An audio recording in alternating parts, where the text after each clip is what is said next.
Number 7. AMC Gremlin, 1970 to 1978.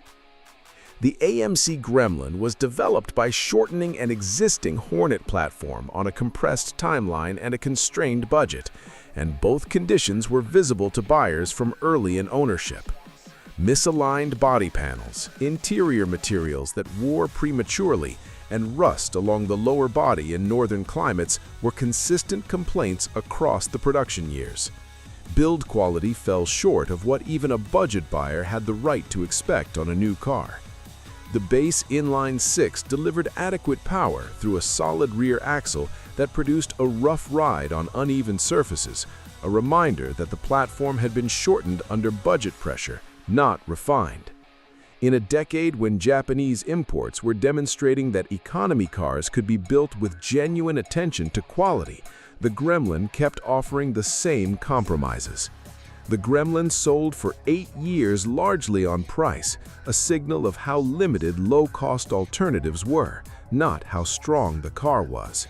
It wasn't engineered to be good, it was engineered to exist. Number 6. Ford Mustang II, 1974 to 1978. The Ford Mustang II arrived in 1974 as Ford's answer to the fuel crisis, a smaller, lighter Mustang that acknowledged the new reality of American driving. The concept was defensible. The execution left the badge carrying a car that the original Mustang's buyers found difficult to recognize. The Mustang II was built on the Pinto platform, sharing its platform with the Pinto, a car that would become one of the most criticized compacts of the decade. The available engines ranged from underwhelming to barely adequate, with the base four-cylinder producing output that made the Mustang name feel like a marketing decision rather than a performance statement.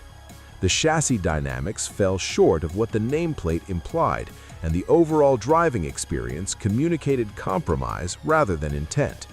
The downsizing was justified by the fuel crisis.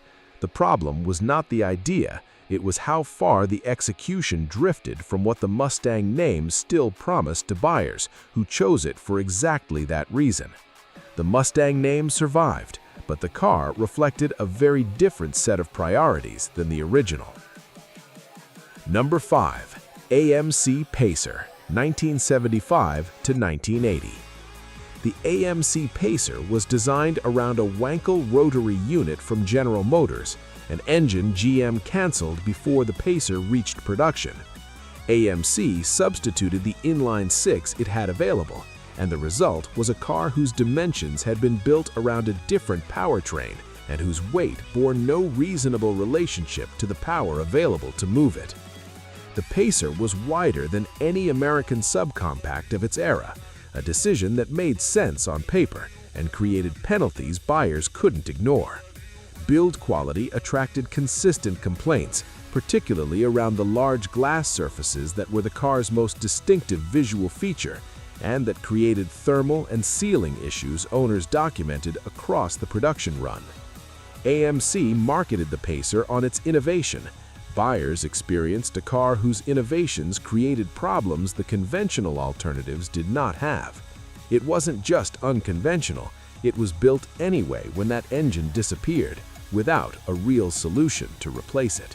Number 4. Dodge Aspen Plymouth Volare, 1976 to 1980. The Dodge Aspen and Plymouth Volare arrived for 1976 as Chrysler's replacement for the Dart and Valiant, mainstream compacts that had earned genuine reputations for durability. The Aspen and Volare offered something different, one of the most extensive recall records among American compact cars of the decade. Recalls covered carburetor fires, brake failures, hood latch defects, and engine stalling, and Chrysler issued some of them before the first model year was even complete. In many cases, premature rust consumed fender wells and floor sections within 2 or 3 winters on cars purchased new. Consumer Reports placed both models among the lowest-rated American compacts of the period.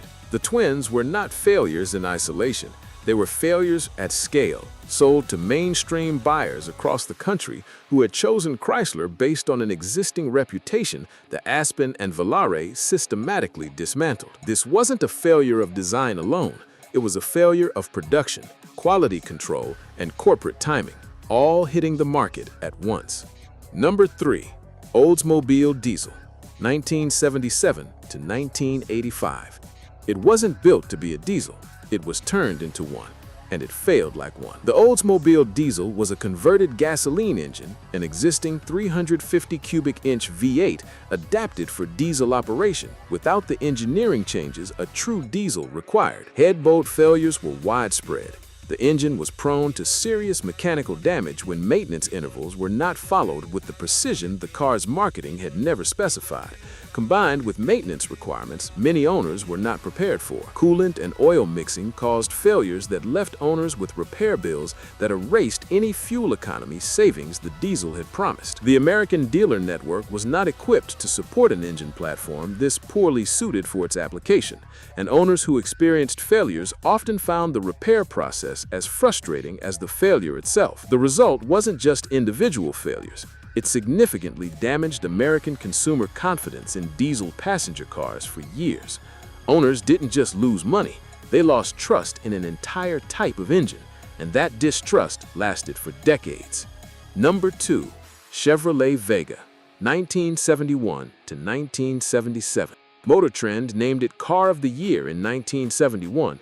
Within a few years, owners were replacing engines. The Vega was GM's flagship answer to the import challenge, a small car developed on an accelerated timeline under direct competitive pressure. The aluminum engine design was innovative, but highly sensitive to real-world conditions, and in practice, it warped, burned oil, and wore out faster than owners expected from a new car. The 2.3-liter aluminum inline-4 used an aluminum cylinder bore without conventional iron liners, a design that required precise thermal management that ordinary driving conditions consistently failed to provide. The recall record across the production years was extensive, covering axle, throttle, and engine-related issues across a high number of separate campaigns. Rust penetrated body panels and floor sections within 2 to 3 seasons in cold climates. The Vega remains one of the clearest examples of what happens when competitive pressure outruns engineering validation.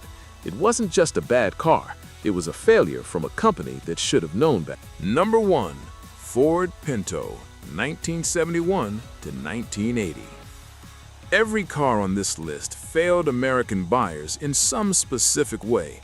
The Ford Pinto belongs at number 1 because its failure produced a documented record unlike any other in American automotive history. Not for the engineering failure alone, but for what the internal documents revealed about how it was evaluated. The Pinto was developed under 25 months under competitive pressure.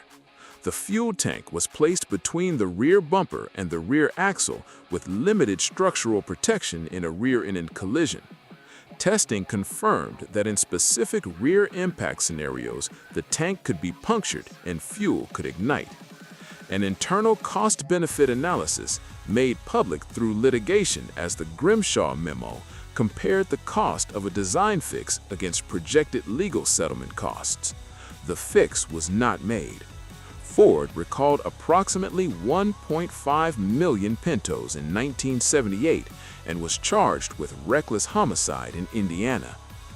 Most cars on this list failed because they weren't ready. The Pinto failed because the risk was known and accepted.